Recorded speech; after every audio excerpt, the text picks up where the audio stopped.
Okay, so I have both the first two prototypes completely done now. So I've definitely advanced from the first prototype here, the blue one out of the Oxford material, to the Cordura one. I mean, a lot of little changes here and there, and I ended up ripping out a lot of stuff several times on the Cordura one, especially on the harvest panel area. Let's just take a look at the first one we did. So the first one here, you know, my harvest panel is much smaller along the bottom. And initially I didn't like it, and I made the one on the Cordura one bigger. But now after I'm done with the one on the Cordura one, I'm actually kind of liking this one better. So, also, this one here, I didn't make the straps any smaller, so it sits down a little bit more in the stand. It doesn't sit up so high. I actually don't mind that either. I think it's 6 of one, half a dozen the other, whether or not you know, I have the straps a little bit smaller if they sit up tight. But and on the Cordura one, I fixed this issue with the termination, and I actually terminated the harvest panel in the right spot as well. So overall though, you know, I think this system actually came out pretty good too. I'm going to go ahead and start running it. I'm going to make another stand for it, hopefully tomorrow, because I want to put the Cordura one in this. And then I'll run both these systems. This is, again, the one that isn't breathable, other than the top and the bottom harvest panel. And the Cordura is kind of the other way around. So let me put the Cordura one in, and I'll show you, you know, how much it's changed, and, you know, a lot more refined than this one. Okay, so this is what the Cordura one looks like. Came out pretty nice. I had a little bit of trouble with the harvest panel. I had to rip that thing out 3 times, trying to get it to fit in there right. I tried going bigger, tried going smaller. It was just kind of a pain in the butt, but I got it. But I'm still thinking I kind of like the harvest panel cover on the Oxford one a little bit better. So the next one I may actually try and shrink this a little bit and kind of do a happy compromise between the two. So the bag sits really well in the stand. Pull up here and you can see, I mean, it just lays out really nice. It settles down just a couple inches from the top of the stand. It fits perfect. It's nice and taut. So when you're accessing the system, I mean, you can either, you know, open up half the bag, like this, and you have this side of the bag. And again, this here alone is really close to the size of the Max. Not quite. It's about 3/4 the size of the Max, the VermiBag. I mean, it's a large area. And if you wanted instead, if you wanted to just open up the whole system at one time, just simply grab both zippers here, pull them around, and open up the bag all the way. That accesses the whole area for you. And you'll notice as your system grows, what's nice is once you start the system here, probably with about 6 inches of bedding here on the bottom, 5 to 6 inches. As the system grows, you start gaining more square footage as it comes up. So by the time you're ready to harvest the system, you're going to be up in this area here right along the top, and you're going to have a big worm population in the system. Now, the one thing about this system, again, is it's not a terribly deep system.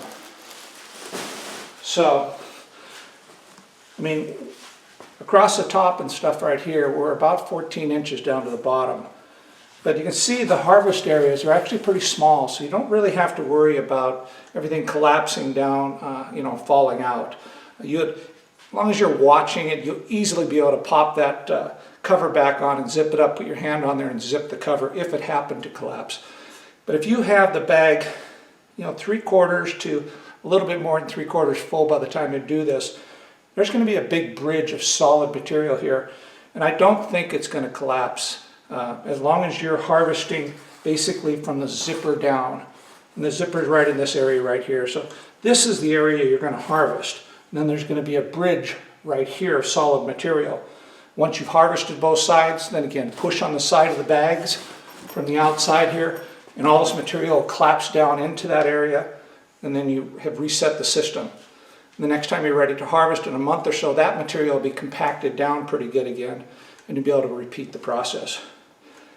This is going to be able to hold a lot of worms. You're a lot more than your 1 pound per square foot. I'm going to say you're going to get at least 1.5 pounds per square foot, or pushing upwards to 2 pounds per square foot because of the breathability and the excess air flow that you're getting through the system. Because the bottom cordura area is actually breathable. Now the lid I put on this is actually the Oxford material, so the lid's not breathable.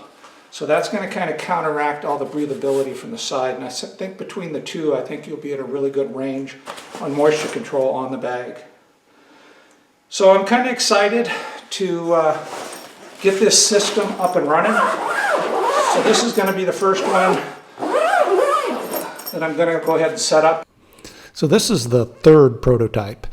And you can see on here that I made the harvest panel a little bit smaller. I think it's about the right size now. So it goes up several inches along the side, and it's not overwhelming. You can see everything fits real nice and taut inside the system on the bag here, or in the stand. So the depth of the system is about 15 inches from top to bottom. Usable space probably about 14 or 13.5 inches, I suppose. You can see on the back side again that there's not any bunching at all. The system seems to pull really well. I have about 40 pounds in here right now. And again, on the ends, there's no bunching there. Overall, I'm real happy. I'm going to go ahead and make up templates now for this particular bag. And for the most part, this is how all these bags are going to be made. And I finally went ahead and named it. And it's called the Little Mammoth. It is so similar to the regular Mammoth that I just had to call it that, because it's just a little smaller in every direction. But for the most part, I mean, it's really the same as the Mammoth. So the system is going to have just 2 zipper pulls on it. You'll be able to open up one side and access just half of the bag, which again, this area right here is about 2/3 the size of a max. Then if you want, you can open up the whole system to access it all at one time by unzipping completely around. That exposes the complete interior space of the bag, which you can see is really large. So I'm going to go ahead and set up one of these bags with some worms. I think I'll do the one with the cordura material first, and then I'll set the Oxford one up a little bit later. I'm real curious on how this bag performs, how it holds the moisture, and over the next several months I'll try and do weekly videos on how it's performing, and hopefully we have a system here that works out really well. So this is Tom from VermiBag. Till next time, ciao.